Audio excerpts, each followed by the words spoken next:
To future fortune channel. ఈ వీడియోలో మనం బేసిక్గా జ్యోతిష్య శాస్త్రంలో రకరకాల మెలకువలు ఉంటాయి. అంటే మనకి ఒక జాతక చక్రం చూసినప్పుడు రాహుకేతువుల్ని సపరేట్గా వాళ్ళ ఏ భావాల్లో ఉన్నారు, వీళ్ళ జీవితం యొక్క లక్ష్యం ఏంటి, ఎలా తెలుసుకోవచ్చు, ఇవన్నీ కూడా మనం రకరకాలుగా మాట్లాడుకుంటూ వస్తున్నాం మన వీడియోస్లో. జనరల్గా ఈ వీడియోలో మనం రాహు నుంచి 3వ భావంలో ఏమైతే అవుతుందో, ఇప్పుడు మీకు రాహు 1వ భావంలో ఉంటే రాహు నుంచి 3వ భావం అంటే మీకు 3వ భావమే, అంటే మీకు లగ్నంలో ఉంటే 2వ భావంలో ఉన్నిందనుకోండి రాహు, మీకు రాహు నుంచి 3వ భావం ఏమవుతుంది, 4వ భావం అవుతుంది.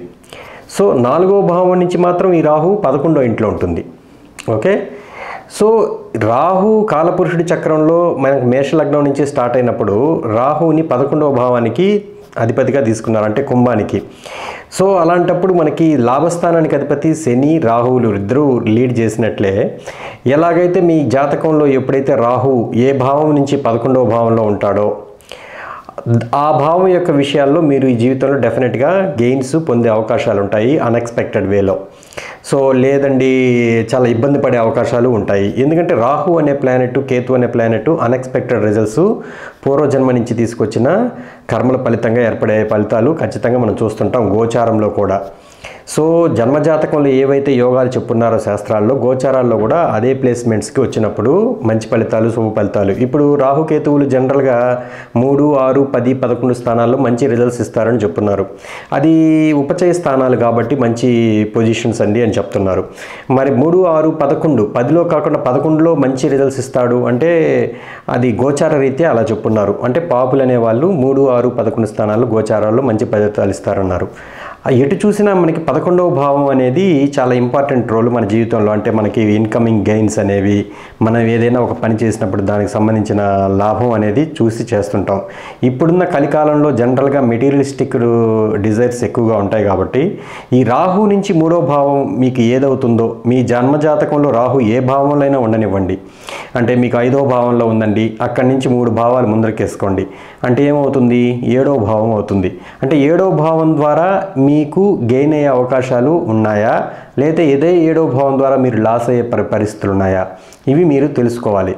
ఇప్పుడు ఈ వీడియోలో మనం ఒక్కొక్క భావంలో ఉన్నప్పుడు ఏ ఫలితాలు మనకి వస్తాయనేది మనం మాట్లాడుకుందాం. ఎందుకంటే ఈ పాయింట్ ఆఫ్ వ్యూలో మనం ఎక్కువగా చాలా జాతకాలు చూసినప్పుడు ఇవి ఖచ్చితంగా చాలామందికి యాప్ట్ అవుతున్నాయి. అంటే ఫలితాలు మనకు విశ్లేషించేటప్పుడు కొన్ని బాగా కరెక్ట్గా జరుగున్నాయి. ఇప్పుడు లగ్నంలో రాహు తీసుకున్నారనుకోండి, లగ్నం నుంచి అంటే అక్కడి నుంచి 3వ భావం అనేది మెయిన్ యాక్టివేషన్లో ఉంటుందన్నమాట. అంటే 3వ భావం అంటే ఏంటి, సోదరుడు. అంటే ఇతని జీవితంలో డెఫినెట్గా సోదరులు, సోదర వయస్సు అంటే మీ యొక్క తమ్ముడు వయసుతో సంబంధం ఉన్న వ్యక్తుల వల్ల కానీ, లేదు తమ్ముడు వల్ల కానీ మీరు జీవితంలో లాభపడడమా నష్టపడడమా అనేది జరుగుతుంది. మీరు ధైర్యంతో తీసుకున్న నిర్ణయాలు, కుజుడు అంటే మనం మామూలుగా 3వ భావం అంటే ఏంటి, ఏదైనా అంటే కుజుడు కారకత్వం కదా 3వ భావానికి. అంటే మీరు ఖచ్చితంగా కరేజియస్ నేచర్తో, అంటే బాగా స్థిరమైన ఒక రకమైన ధైర్య సాహసాలతో కూడుకున్న నిర్ణయాలు జీవితంలో డెఫినెట్గా తీసుకుంటారు. సెల్ఫ్ ఎఫర్ట్స్ చేసి మరీ జీవితంలో సక్సెస్ని సాధిస్తారు. ఇవన్నీ కూడా మనము 3వ భావం ద్వారా చూస్తుంటాం జనరల్గా. సో మీకు రాహు కానీ మంచి పొజిషన్లో ఉండి, ఇప్పుడు మామూలుగా రాహు మంచి పొజిషన్ అంటే ఏంటి మీకు తెలిసిందే కదా, కుంభంలో కానీ వృషభంలో కానీ లేదా మిత్రులలో కానీ. మిత్రులు అంటే ఎవరు, బుధుడు, శుక్రుడు, శని. సో అందువల్ల వీళ్ళు కరెక్ట్గా ఈ రాసుల్లో ఉండి, అంటే బుధుడు రాశులు ఏంటి, మిథునము, కన్య, సో తుల, వృషభం, తర్వాత మకరం, కుంభం, వీటిల్లో రాహు ఉండి అది మీకు లగ్నం అయితే మీరు డెఫినెట్గా తమ్ముడు వల్ల లాభం పొందే అవకాశాలు ఉంటాయి. లేదు మీరు ఒక టైంలో బాగా ధైర్యంతో కూడుకున్న నిర్ణయాలు తీసుకున్నందువల్ల బాగా సక్సెస్ని సాధిస్తారు. లేదు మీ యొక్క కమ్యూనికేషన్ అబిలిటీసు, అంటే పీపుల్ని, గ్రూప్స్ని గ్యాదరింగ్ చేయగల కెపాసిటీ మీకు ఉండడం వల్ల, తర్వాత కరెక్ట్గా మీరు ఏదైతే చెప్పదలుచుకున్న విషయాన్ని ధైర్యంగా చెప్పినందువల్ల, సో ఇవన్నీ కూడా మీ సక్సెస్ని బాగా ఇండికేట్ చేస్తాయి. మీకు మంచి కీర్తి ప్రతిష్టలు, అంటే లగ్నభావం అంటే కీర్తి ప్రతిష్టలే కదా, సో తీసుకొచ్చే అవకాశం ఉంటుంది. మీరు మీ కమ్యూనికేషన్ వల్ల ఒక యూనిక్ పర్సన్గా గుర్తింపబడే అవకాశాలు ఉంటాయి.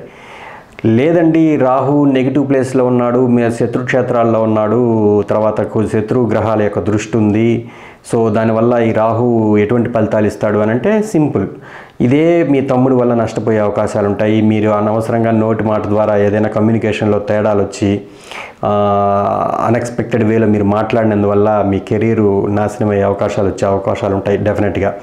సో ఇది కూడా రెండు చూస్తున్నాను నేను, ప్లస్ చూస్తున్నాను, మైనస్ చూస్తున్నాను.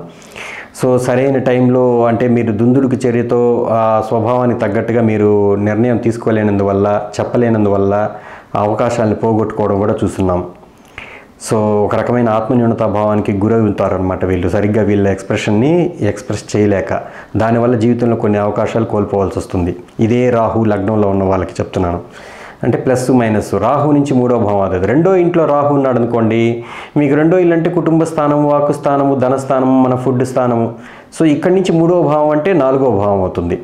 అంటే మీకు 4వ ఇల్లు అంటే ఏంటి? తల్లి స్థానము, గృహస్థానము, వాహన స్థానము, మీ మనశ్శాంతి, మీకు కరెక్ట్గా మీరు మానసికంగా శాంతిగా ఉన్నారు అనుకునే ఒక ఫీల్ అయ్యే ప్లేసు 4th హౌస్. దీనికి మామూలుగా కారకత్వాన్ని చంద్రుడు, శుక్రుడిని తీసుకున్నారు. మామూలుగా ఏంటి 4వ భావానికి రూల్ చేసే కారకత్వాలు ఆ రెండే.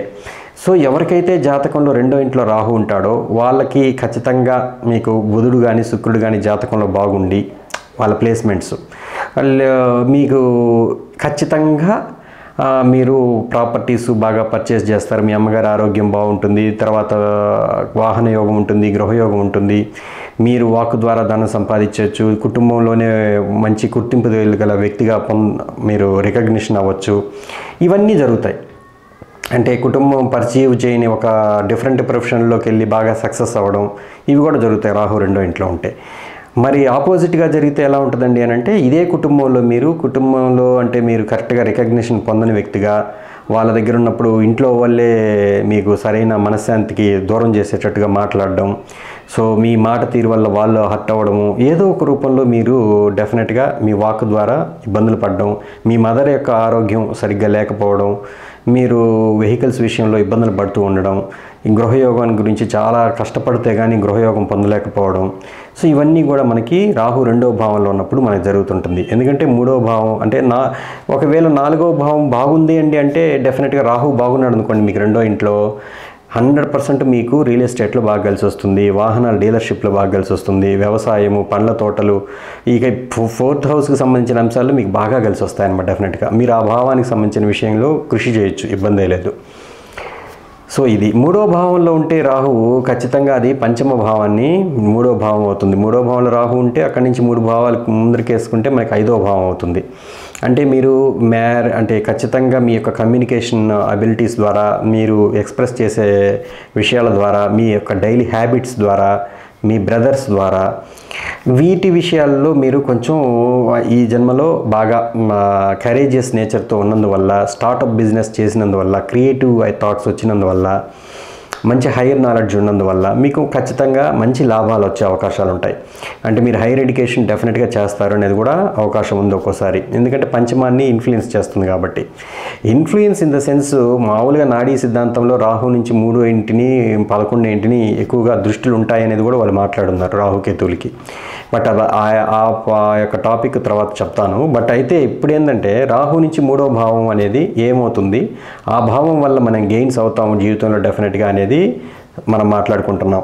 సో నిజమానండి, నేను పిల్లలు వల్ల నాకు బాగా లాభించాను, పిల్లలు మంచి పొజిషన్కి వెళ్తున్నారు, బాగా చదువుతున్నారు అని చెప్పిన వాళ్ళు ఉన్నారు. ఈ పిల్లల వల్లే నేను చాలా ఇబ్బంది పడుతున్నాను, బాగా అంటే పిల్లలు పుట్టడానికి ఇబ్బంది పడ్డాను, పిల్లలు పుట్టిన తర్వాత వాళ్ళని పెంచడంలో వాళ్ళ ఆరోగ్య విషయంలో బాగా ఇబ్బందులు పడుతున్నానండి అని రాహు 3వ ఇంట్లో ఉన్న వాళ్ళు చెప్పిన వాళ్ళు కూడా ఉన్నారు. సో అంటే ప్లస్ మైనస్ ఎందుకు అంటే, మీకు రాహు ఉన్న డిగ్నిటీని బట్టి, రాహు 3వ ఇంట్లో ఉంటే ఏంటి, కారకత్వం ఎవరు? కుజుడు. సో ఈ కుజుడు జాతకంలో బాగున్నాడు అనుకోండి, ప్లస్ రాహు ఉన్న ప్లేసు మీకు తెలిసిందేగా, రాహుని ఎలా బాగున్నాడు లేదు తెలుసుకోవాలంటే మీకు ఫస్టే చెప్పాను, ఆయన మిత్రక్షేత్రంలో ఉన్నాడా, ఉచ్చ స్థితిలో ఉన్నాడా, ఏంటి మిత్రుడి ఇంట్లో ఉన్నాడా, ఇవి. సో రాహు 4వ ఇంట్లో ఉన్నాడు అనుకోండి, మీకు అక్కడి నుంచి 3 ఇల్లు వచ్చి రాహు 6వ ఇల్లు అవుతుంది. సో 4వ ఇంట్లో ఉన్నప్పుడు మీరు ఏ విధంగా అంటే 6వ భావం అంటే ఏంటి, మీ మేనమామ. మీ మేనమామ వల్లే మీరు బాగా ఇబ్బంది పడ్డమా, మానసికంగా అశాంతికి గురవడమా, లేదు మీ యొక్క మేనమామ వల్లే మంచి రైజ్ పొజిషన్కి రావడమా, ఆయన చేసిన విషయాల పట్ల మీరు బాగా ఎంకరేజింగ్గా ఉండడమా, ఇవి రెండు కూడా జరిగే అవకాశాలు ఖచ్చితంగా ఉంటాయి. మీ మానసిక శాంతి అంతా కూడా 4వ భావం నుంచి చూస్తారు కాబట్టి ప్రాపర్టీస్ వైజు, వెహికల్స్ వైజు ఇవన్నీ కూడా మీకు రాహు 4వ భావంలో కొంచెం మంచి పొజిషన్లో ఉన్నాడు అనుకోండి, అంటే మిత్రుడి ఇంట్లో కానీ అట్లా ఉచ్చ స్థితిలో కానీ ఉండడం అలాంటివి జరిగితే మంచిగానే ఇస్తాడు. కానీ ఎప్పుడు కూడా ఈ పాపులు అంటే ఇవి రాహు అనే ప్లానెటే సహజ పాపి, జనరల్గా నైసర్గిక పాపి. సో అందువల్ల కారకత్వాల విషయాల్లో అంటే జీవకారకత్వాల విషయాల్లో ఇది ఇబ్బంది పడడం ఖచ్చితంగా చూస్తున్నాను నేను. అంటే ఇప్పుడు 4వ భావంలో రాహు ఉన్నారనుకోండి, మదర్కి ఏదో ఒక అనారోగ్యం ఎప్పుడు ఉంటుంది ఏదో ఒక విషయంలో. కొంతమందికి మదర్ ఎర్లీగానే డిమైజ్ అయి ఉన్నారు, కొంతమందికి ఏంటి వాళ్ళ అంటే అది దాన్ని ఎలా చూడాలి సార్ అంటే, ఇంకా రాహు 4వ ఇంట్లో ఉన్నాడంటే దాని కారకత్వం ఎవరు? చంద్రుడు. సో చంద్రుడి పొజిషన్ కూడా శనితో చూడబడి ఎట్లా ఉంటే మదర్ ఖచ్చితంగా ఎర్లీ డిమైజ్ అయ్యే అవకాశాలు ఉంటాయి.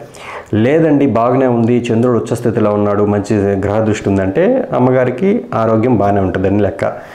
సో మీకు ప్రాపర్టీసు, పెద్ద బంగ్లా, పెంచే వాహనంలో తిరిగే యోగం ఇవన్నీ కూడా రాహు 4వ భావంలో ఉంటాయి. కాకపోతే 6వ భావానికి అంటే వృత్తి ఉద్యోగాల విషయాల్లో కూడా 6వ భావాన్ని చూస్తారు. తర్వాత హెల్త్ పాయింట్ ఆఫ్ వ్యూలో మీకు ఏదో ఒకటి చిన్న చిన్న ఇబ్బందులు, ఎప్పుడు ఏదో ఒక హెల్త్ కంప్లైంట్స్ ఉండడం అనేది కూడా నేను చూస్తున్నాను. సో లేదండి వీళ్ళు సర్వీస్ ఇండస్ట్రీలో బాగా రాణిస్తారు, మంచి ఉద్యోగం చేసి పొజిషన్లోకి వెళ్ళి ఉన్నారు, పెద్ద స్థాయిలో ఉన్నారు అనేది కూడా మనం గమనించుకోవచ్చు. ఇది రాహువు ఉన్న డిగ్నిటీని బట్టి మనం చెప్పవలసి ఉంటుంది. సో చూడండి 4వ భావంలో రాహు ఉంటే మీకు 6th హౌస్కి సంబంధించిన మ్యాటర్స్లో బాగా కలిసి వస్తుంది, కాంపిటేటివ్ ఎగ్జామ్స్లో బాగా రాణిస్తారు, తర్వాత మంచిగా మీరు ఇల్లు కట్టుకుంటారు, వాహన యోగం ఉంటుంది, ఇవన్నీ చెప్పున్నాను. సో మేనమావతో సప్తసమ్మాలు ఉంటాయి. తర్వాత ఆయన వల్లే మనకి జీవితంలో కొంత మంచి ప్రశాంతతను పొందగలిగే అవకాశాలు ఉంటాయి. లేదండి మా మేనమావ వల్లే భలే ఇబ్బందులు పడ్డాను, అతను నాకు శత్రువులా తయారాడు. 6వ భావం అంటే శత్రువు కదా. సో శత్రువుల వల్ల గెయిన్ అయ్యే అవకాశాలు కూడా రాహువుకు ఉంటాయి 4వ ఇంట్లో ఉంటే, నిజంగా బాగుంటే డిగ్నిఫైడ్గా చూడండి. సో అట్లా పంచమంలో ఉంటే మీకు 7వ భావం అవుతుంది, 3వ భావం రాహు నుంచి. సో మీరు పెళ్లి చేసుకున్న తర్వాత మీరు గెయిన్ అవ్వడం ఆల్ ఆఫ్ ఎ సడన్గా, మీ పార్ట్నర్ వల్ల మీరు బాగా మంచి స్థాయికి వెళ్ళడం, లేదు మీ పార్ట్నర్ యొక్క సపోర్ట్ మీకు బాగా పొందడం. సో మీరు పెళ్ళైన తర్వాత హయ్యర్ నాలెడ్జీ కోసం మీ పార్ట్నర్ సపోర్ట్ వల్ల మీరు మంచిగా ఎడ్యుకేషన్ చేయడం, పిహెచ్డీలు లేదా ఏదో ఒకటి మొత్తానికి హైయర్ ఎడ్యుకేషన్ చదవడం కూడా జరిగే అవకాశాలు ఉంటాయి పంచమంలో రాహు ఉంటే. ఎందుకు? రాహు నుంచి 3వ భావం సప్తమం అయింది కాబట్టి. సో పార్ట్నర్షిప్స్లో కూడా మీకు అంటే పార్ట్నర్షిప్స్ వల్ల కలిసి రావడమా లేకపోతే బాగా ఇబ్బంది పడడమా అనేది రాహు ఉన్న డిగ్నిటీ పొజిషన్ బట్టి మనం చెప్పవలసి ఉంటుంది. సో ఆ విధంగా రాహు నుంచి 3వ భావము మీకు ఏదైనా తీసుకోండి. ఇప్పుడు 6వ ఇంట్లో రాహు ఉంటే మనకి చాలా మంచి యోగాన్ని ఇస్తాడని మనం చదువున్నాం. కానీ రాహు ఏదైనా కానివ్వండి, రాహు నుంచి 3వ భావం అంటే ఏమవుతుంది? మళ్ళీ మనకి 8వ భావం అవుతుంది. 8వ భావం అంటే మీ ఇన్లాస్, అంటే మీ పెళ్ళైన తర్వాత మీ అత్తగారి మామగారి ఇల్లు, వారసత్వ ఆస్తుల విషయాలు, తర్వాత insurance sector, so death ceremonies జరిపే ప్లేసెస్, ఇవన్నీ కూడా అష్టమం నుంచి వస్తాయి. సో ఏదైనా ఒక లాంగ్ టర్మ్ దీర్ఘకాలిక వ్యాధులు, సో కొంతమంది దీర్ఘకాలిక వ్యాధులతో బాధపడే వాళ్ళు ఉంటారు 6వ ఇంట్లో రాహు ఉన్న వాళ్ళు. కొంతమంది అదే హాస్పిటల్స్ వల్ల గెయిన్ అయ్యే వాళ్ళు ఉంటారు, అష్టమాన్ని డీల్ చేసే విషయాలకు ఇన్సూరెన్స్ సెక్టార్స్ వల్ల బాగా గెయిన్ అయ్యే వాళ్ళు ఉన్నారు. సో లాటరీస్ వల్ల గెయిన్ అయ్యే వాళ్ళు, అన్ఎక్స్పెక్టెడ్నెస్ కదా అష్టమం అంటే, లాటరీస్ వల్ల గెయిన్ అయ్యే వాళ్ళు ఉన్నారు. సో ఇవన్నీ కూడా రాహు ఉన్న డిగ్నిటీని బట్టి మనం చెప్పాల్సి ఉంటుంది. లేదండి లాటరీలు పెట్టి డబ్బులు పోగొట్టుకున్నాను, తర్వాత మా అత్తగారు వాళ్ళకి డబ్బులు ఖర్చు పెట్టి వాళ్ళు ఏదో నా దగ్గర డబ్బులు తీసుకొని మోసపోయాను, తర్వాత వాళ్ళ విషయంలో నాకు ఎప్పుడు కూడా మనశ్శాంతి లేదండి, ఏదో ఒక రూపం వాళ్ళ వల్లే నాకు చాలా ఇబ్బందిగా ఉందంటే ఈ రాహు బాగలేనట్టే లెక్క. తర్వాత వారసత్వ ఆస్తి విషయాల్లో మీకు రావాల్సినవి కరెక్ట్గా రాకపోవడం, కోర్టుకి వేస్తే కానీ కరెక్ట్గా మనం దాని గురించి తేల్చలేకపోవడం, ఇలాంటివి కూడా రాహు 6వ ఇంట్లో ఉంటే చేస్తాయి. తర్వాత వేరే వాళ్ళ ప్రాపర్టీస్ అంటే వేరే వాళ్ళ డబ్బులు పెట్టి ఇన్వెస్ట్మెంట్స్ మీ దగ్గర పెట్టి వాళ్ళకి ఇవ్వలేక కోర్టు చుట్టూ తిరగడం, వాళ్ళు మీ మీద కేసు వేయడం, ఇవన్నీ కూడా రాహు 6వ ఇంట్లో నెగిటివ్గా ఉంటే జరిగే పరిస్థితుల్లో. అంటే లిటిగేషన్ ప్లేస్ కూడా 6th హౌస్ కాబట్టి 6వ ఇంటికి 8వ ఇంటికి లింక్ ఏర్పడింది ఇక్కడ. సో అలాగే సప్తమంలో ఉంటే రాహు 9వ ఇంటిని ఆయన ఖచ్చితంగా ఇన్ఫ్లుయెన్స్ చేస్తాడు. అంటే 9వ ఇంటి నుంచి ఈయన లాభస్థానంలో ఉన్నాడు లెక్క. అంటే మీరు మీ తండ్రి యొక్క విషయంలో ఒకటి బాధపడడం అన్నా జరగాలి, మీ తండ్రి వల్ల గెయిన్ అవ్వడం అన్నా జరగాలి. ఇది మెయిన్ ఇన్ఫ్లుయెన్స్ అనమాట రాహు బాగున్నాడా లేదని చెప్పేదానికి. తర్వాత మీరు నమ్మకం విషయంలో, దైవత్వం మీద నమ్మకం విషయంలో అప్పుడప్పుడు మీరు సందిగ్ధంలో ఉంటారనమాట. ఇది నమ్మొచ్చా, ఇది నమ్మకూడదా, ఇది ఎంతవరకు నిజం, రుద్రాభిషేకం చేస్తే పనులు జరిగిపోతాయా, దేవుడి చుట్టూ తిరిగితే పనులు జరిగిపోతాయి, ఇలాంటి యొక్క అనుమానాలు కూడా ఒక్కోసారి వస్తుంటాయన్నమాట. సో ధార్మికతని వదిలిపెట్టి మనం బాగుపడ్డామా లేదా ధార్మికంగా ఉంటూ బాగుపడ్డామా అనేది మీ యొక్క జీవితంలో జరిగిన సంఘటనల మూలకంగా మీరు బేరీజ్ వేసుకోవాల్సి ఉంటుంది. చాలామంది రాహు సప్తమంలో ఉన్న వాళ్ళకి మ్యారిటల్ లైఫ్ ఏదో ఒక రూపంలో ఇబ్బందులు పడడం అనేది మనం చూస్తుంటాం జనరల్గా. అయితే ఇది ఒకవేళ లేదండి, ఆ అమ్మాయి గురువు యొక్క దృష్టి ఉంది మీకు రాహు మీద, దానివల్ల బాగానే ఉందండి అని చెప్పిన వాళ్ళని కూడా ఉన్నారు.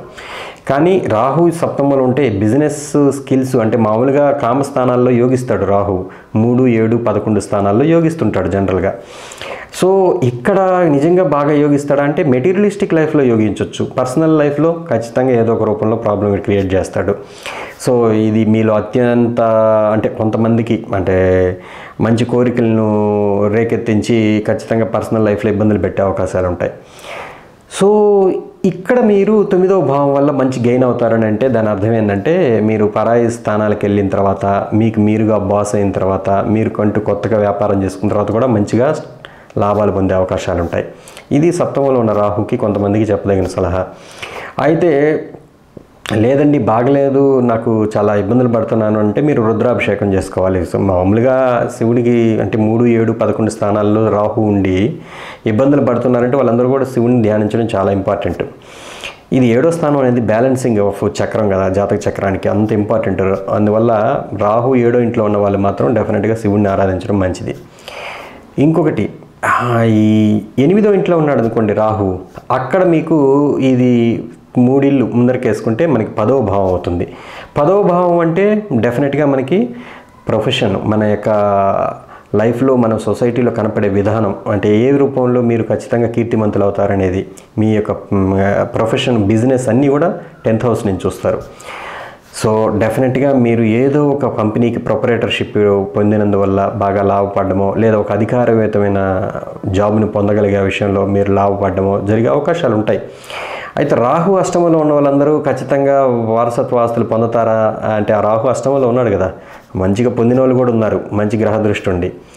అయితే ఇక్కడ 10వ భావానికి లింక్ ఏర్పడింది కాబట్టి వీళ్ళు డెఫినెట్గా వీళ్ళకంటూ ఏదైనా ఒక సంస్థను పెట్టుకొని వీళ్ళ పేరు మీద ఒకటి ఏదైనా చేస్తే, అది ఏదైనా కావచ్చు మీకు ఇష్టమైంది, అప్పటి నుంచి మీ జీవితంలో లాభాలు అనేవి చూసే అవకాశాలు ఎక్కువగా ఉంటాయి. అది చిన్న షాప్ అయినా కావచ్చు, మీ పేరు మీద ఒక బ్రాండ్ అనమాట. సో అట్లా కూడా చాలామంది ఎదిగిన వాళ్ళు ఉన్నారు. సో ఏదేమైనా రాహు అష్టమంలో ఉన్న వాళ్ళు కూడా చాలామంది అన్ఎక్స్పెక్టెడ్ వేస్లో లైఫ్లో బాగా ఎదిగిన వాళ్ళని కూడా చూస్తున్నాను. సో అలాగే 9వ ఇంట్లో ఉంటే మీకు 11వ ఇంటికి సంబంధం ఏర్పడుతుంది. మీకు మీ యొక్క బడే భాయ్ అంటే అద్దన్న, అక్క లేదా ఫ్రెండ్స్, వీళ్ళ వల్ల జీవితంలో మీకు మంచి స్థితికి రావడమా, లేదు మీరే డెఫినెట్గా మంచి కమ్యూనికేషన్ అబిలిటీస్ ద్వారా కానీ జనాలను గ్యాదరింగ్ చేసే పని విషయంలో కానీ బాగా పైకి రావడమా, లేదు ఖచ్చితంగా మీరు లాభం పొందే విషయంలో అంటే ఈ 11th హౌస్ను ఉపయోగించుకొని అంటే బాగా సోషల్ మీడియాలో కానీ ఏదైనా ఎక్కువ నెట్వర్కింగ్ ద్వారా మీరు లాభం పడే అవకాశాలు ఉంటాయి. అటువంటి ఫైనాన్షియల్ ఇన్స్టిట్యూట్స్ కావచ్చు, వాట్ ఎవర్ ఇట్ ఎన్జిఓస్ కావచ్చు, అలాంటి వాటి ద్వారా మీరు బాగా గెయిన్ అయ్యే అవకాశాలు ఉంటాయన్నమాట. లేదంటే వాళ్ళే మీకు జీవితంలో ఇబ్బంది పెట్టే అవకాశాలు ఉంటాయి. రాహు గారి 9th హౌస్లో ఉండి బాగలేకపోతే వాళ్ళ వల్లే మీ జీవితంలో భాగ్యోదయాన్ని కోల్పోయే అవకాశాలు ఉంటాయన్నమాట. సో ఇది భాగ్యోదయం అనేది ఎప్పుడు కూడా జాతకంలో మీకు 9th హౌస్ నుంచి చూస్తారు. 9th హౌస్లో రాహు ఉన్నాడు అని అంటే అసలు లగ్నము, పంచము, నవములో రాహు సరైన ఫలితాలు ఇవ్వలేడు, ఎందుకంటే ఆ కారకత్వాలకి ఆయన భిన్నం కాబట్టి.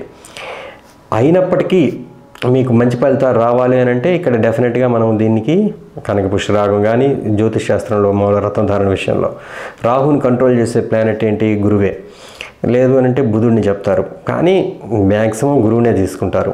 సో అందువల్ల వీళ్ళు ఖచ్చితంగా గురువు యొక్క స్తోత్రాలు చదవడము, గురువుని గౌరవించడము, తర్వాత మంచి భగవద్గీత ఇటువంటి పుస్తకాలు చదువుతుండడం, లేదు మీరు డెఫినెట్గా టెంపుల్స్ని విజిట్ చేయడం, ఇవి కొంచెం మీకు మంచి రిలీఫ్ని ఇచ్చే అవకాశాలు ఉంటాయి, బాగా జీవితంలో లాభస్థితిలోకి వచ్చే అవకాశాలు ఉంటాయి. సో ఈ విధంగా రాహు 9వ ఇంట్లో ఉండే వాళ్ళకి మెయిన్ రిజల్ట్స్ వచ్చే అవకాశాలు ఉన్నాయి.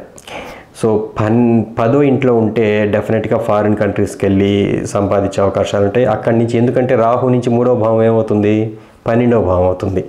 చూడండి ఎంత బాగా లింక్ ఉందో.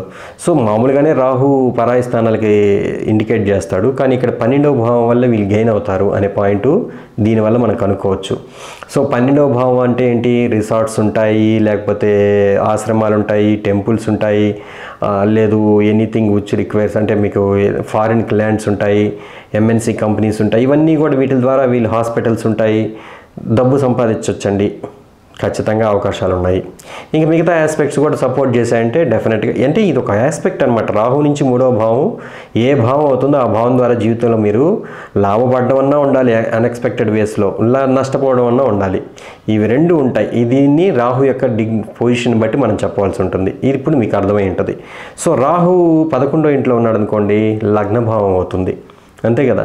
సో మీరు ఫిజికల్ ఫిట్నెస్ మెయింటైన్ చేయడంలో డెఫినెట్గా ఖచ్చితంగా మీకు లాభం పొందే అవకాశాలు ఉంటాయి. జిమ్ములు పెట్టుకోవచ్చు, పర్సనాలిటీ డెవలప్మెంట్ ట్రైనర్ అవ్వచ్చు, లేదు ఏదైనా మీరు ఒక మంచి పొలిటీషియన్ అవ్వచ్చు, సినిమా యాక్టర్ అవ్వచ్చు. ఇవన్నీ కూడా ఎందుకంటే లగ్న భావాన్ని యూస్ చేసుకొని చెప్పేవి ఇవన్నీ. లేదండి నాకు ఎప్పుడు ఆరోగ్యం కంప్లీట్గా ఏదో ఒక ప్రాబ్లం ఉంటుంది, నన్ను ఎవరో ఒకరు అపకీర్తి పాలు చేస్తూనే ఉంటారు, నాకు ఏదో ఒకటి కంప్లైంట్ ఉంటుంది, హెల్త్ కంప్లైంట్ అంటే రాహు ఖచ్చితంగా సరైన పొజిషన్లో లేనట్టని మనం ఊహించుకోవాలి 11వ ఇంట్లో. అంతే సింపుల్. సో మీకు లగ్నం అంటే మీరుగా సొంత, అంటే మీరు అనాలోచిత నిర్ణయాల వల్ల మీ ఇంటెలిజెన్స్ సరిగ్గా ఉపయోగించినందువల్ల కూడా జీవితంలో చాలా ఇబ్బందులు పడతారు. అంటే ఏదైనా అత్యాశకు పోయి అట్లా అనమాట. సో దీన్ని ఇప్పుడు మనం కరెక్ట్గా కంట్రోల్ చేయాలంటే ఈ లగ్న భావానికి సంబంధించిన విషయాల్లో కారకత్వం ఎవరు? రవి. సో ఉదయాన్నే లేయడం, ఖచ్చితంగా సూర్యోదయాన్ని చూడడం, ఇవన్నీ కూడా మీకు మంచి రెమెడీస్గా చెప్పచ్చు. లగ్నంలోనే అంటే మీకు 12వ ఇంట్లో ఉన్నాడు అనుకోండి రాహు, మీకు 3వ భావం ఏమవుతుంది? 2వ ఇల్లు అవుతుంది. ఇక్కడ కుటుంబ పరిస్థితులు మెయిన్ ఇంపార్టెంట్ రోల్ పోషిస్తాయన్నమాట. కొంతమందికి కుటుంబం వల్ల బాగా లాభపడడం ఉంటుంది, కొంతమంది కుటుంబం వల్ల బాగా ఇబ్బందులు పడడం ఉంటుంది. సో ఏదైతేనేమి మీకు ఫైనాన్షియల్ పరంగా కొంచెం బాగా ఫెచ్ అవుతుంది. మీ కుటుంబం నుంచి ఎప్పుడు కూడా మీ నాన్నగారి పెన్షన్ కావచ్చు, లేదు మీ ఇంట్లో సంపాదించిన ఆస్తుల వల్ల వచ్చే బాడుగులు కావచ్చు, ఇవి మేము మీ జీవితంలో డబ్బులకి ఎప్పుడు కొదవ లేకుండా చూడొచ్చు 12వ ఇంట్లో రాహు ఉంటే. ఒక్కోసారి లేదు అనండి, అదే కుటుంబం వల్ల మీరు ఇబ్బందులు పడతారు, డెఫినెట్గా వాళ్ళని వదిలేసి దూరంగా వెళ్ళిపోయి బతకాల్సి వచ్చే పరిస్థితి వస్తుంది. లేదంటే ఫైనాన్స్ వ్యాపారంలో బాగా సంపాదించాను నేను చెప్పిన వాళ్ళు కూడా ఉన్నారు. అయితే అది ఎందుకంటే 2వ భావం ద్వారా ఫుడ్ బిజినెస్లో సంపాదించిన వాళ్ళు ఉన్నారు. 2వ భావం కాబట్టి 3వ భావం ఏమవుతుంది? 2వ భావం అవుతుంది రాహు నుంచి 12వ ఇంట్లో ఉంటే రాహు. సో ఇట్లా మనం ఇది ఒక క్యాలిక్యులేషన్ అనమాట. ఇది ఖచ్చితంగా మీకు బాగా ఉపయోగపడే అంశమే. ఎందుకంటే మీరు బాగా చార్ట్లు చూసి మీ యొక్క ఇది చూసుకోండి. ఇప్పుడు మీ యొక్క నోటి మాట ద్వారా ఇబ్బందులు పడ్డానంటే, అవునండి పొరపాటున మాట్లాడేశాను, 12వ ఇంట్లో రాహు ఉన్నాడు, డెఫినెట్గా మీరు ఒకసారి అంటే మీకు బాగా లేదు అని చెప్పేదానికి అదొక కారణం. లేదండి మీరు మాట్లాడితే చాలా మెస్మరైజింగ్ ఉంటుందని చెప్పేదానికి కూడా ఇదొక కారణం. సో ఇట్లా రాహు నుంచి 3వ భావం అనేది ఏ భావం అవుతుందో ఆ భావం వల్ల మీరు ఈ జీవితంలో డెఫినెట్గా ప్లస్ మైనస్ అనేది ఎలా ఉంటుందనేది ఈ వీడియోలో వివరించడం జరిగింది. చాలామందికి ఇవి మ్యాచ్ అయి ఉన్నాయి. మీరు కూడా ఏదైనా మ్యాచ్ అయి ఉంటే కామెంట్స్లో తెలియజేయండి. అవ్వకపోతే అనే పాయింట్ వచ్చిందనుకోండి, దానికి తగ్గ కారణాలు చాలా చెప్పచ్చు మనం. కాకపోతే ఇదేంటంటే సింపుల్గా ఒక టాపిక్. ఈ టాపిక్లో అవినివి చెప్పండి, దానికి నేను ఎక్స్ప్లెనేషన్ కామెంట్స్ రూపంలో తెలియజేయలేను, ఎందుకంటే చాలా పెద్ద టాపిక్ అవుతుంది. జ్యోతిష్యం అనేది ఏదో కూడా సింపుల్గా ఒక పాయింట్ కామెంట్లు పెట్టేస్తే సరిపోదు. ప్రత్యేకమైన కన్సల్టేషన్స్ తీసుకుంటే దాంట్లో ఎక్స్ప్లెనేషన్ అంతా డిఫరెంట్గా ఉంటుంది. సో ఇవన్నీ టాపిక్స్. ఓకేనండి, నమస్కారం, మీ రాజేష్.